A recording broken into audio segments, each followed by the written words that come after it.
કે કપાસનો 0% ટેક્સ કર્યો ગત સપ્ટેમ્બર 1 સપ્ટેમ્બરે કેન્દ્ર સરકારે, અને 2200 ભાવ કપાસના પ્રતિ મણ એ સીધા 1200 થઈ ગયા, અને ખેડૂતોને એમની જણસી કપાસ જણસીના ભાવ ન મળ્યા.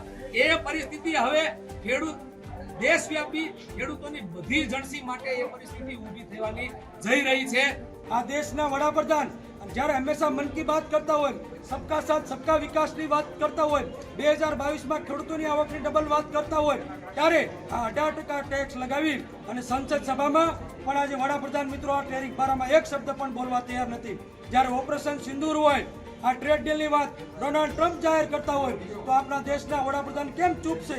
ત્યારે આ દેશની 140 કરોડ જનતા જાણવા માંગે છે કે આ ટ્રેડ ડીલથી આ ભારત દેશના ખેડૂતોને કેવડું મોટું નુકસાન જવાનું છે.